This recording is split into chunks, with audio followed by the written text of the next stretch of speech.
Lesson 9.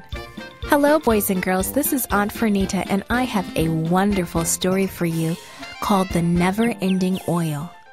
Today's memory verse is from 2 Kings chapter 4, verse 2. It says, Elisha replied, "How can I help you?" The message for today's story is God's people care for one another. Has your family ever asked to borrow something from a neighbor? Maybe some flour or sugar or perhaps a garden tool. A poor widow once borrowed some unusual things from her neighbors. The poor widow came to Elisha with tear stains on her face.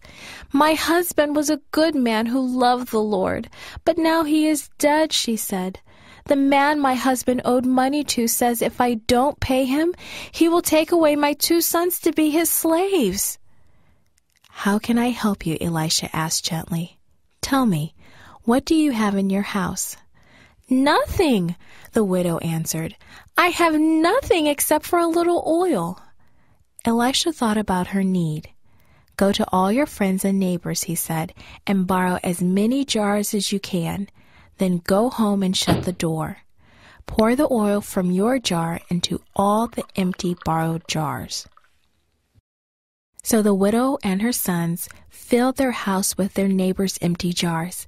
Then the woman shut the door, and she began to pour oil from her jar into the first borrowed jar. The oil kept flowing, and soon that first jar was full. And she poured into the next jar, and she poured into the jar after that. And she kept going, and soon she lost count. She just kept pouring until all the jars were full. "Bring me another jar," she said. "There aren't any more jars, Mother," her boys exclaimed. "You filled them all." The woman's eyes sparkled. She hurried out of the house and ran to find Elisha. "I did exactly what you said. I borrowed as many empty jars as I could, and now they're all filled with oil, and I still have oil in my jar." Elisha smiled. "Go and sell the oil," he said. "Pay back what your husband owed, and you will have money left over for you and your sons to live on." The widow woman praised the Lord for the miracle of the oil. She thanked God for taking care of her, and she thanked him for Elisha and her neighbors. That day, the widow and her sons learned that they could trust the Lord to take care of them. We can trust God to send the right people to take care of us too.